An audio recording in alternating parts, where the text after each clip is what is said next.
না জান্নাতের কথা। সাবধান, পরকীয়া করবেন না। একাধিক বিবাহ করেন শর্ত সাপেক্ষে। ইসলাম আপনাকে পারমিশন দিচ্ছে। আমাদের সমাজে আর একটা সমস্যা, যদি দ্বিতীয় বিয়ে করে মানছিলেন নেগেটিভ নজরে দেখে। কেন ভাই? কেন? আল্লাহ সূরা নিসার মধ্যে পরিষ্কার পারমিশন দিয়েছেন, একাধিক বিবাহের পারমিশন দিয়েছেন।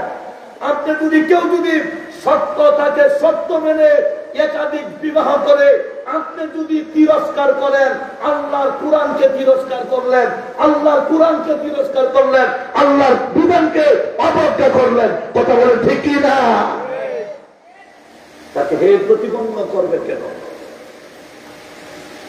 এর মধ্যে যদি মসজিদের ইমাম সাহেব হয়ে যায়, মাদ্রাসার প্রিন্সিপাল যদি দ্বিতীয় বিবাহ করে ফেলেন, আমাদের মাদ্রাসার মুতমিম দুইটা বিবাহ করলেন কেন দেখতে হবে।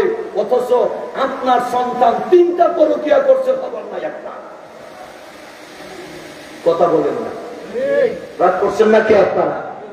রাগ করলে করেন, সমস্যা কি? আগামীতে হয়তো দাওয়াত দিবেন নাই। ঠিক, আপনার সন্তান পরকীয়া করছে, আপনার মেয়ে পরকীয়া জড়িত, আপনার খবরই নাই। ইমাম সাহেব কেন দ্বিতীয় বিবাহ করলে বিয়া খোঁজ নিতেছে, কেমনি বিয়া করছে, কিভাবে করছে। আমাদের ইমাম সাহেব বিয়া করছে, কি হয়েছে, আরেকবার বউ তো নেয় নাই।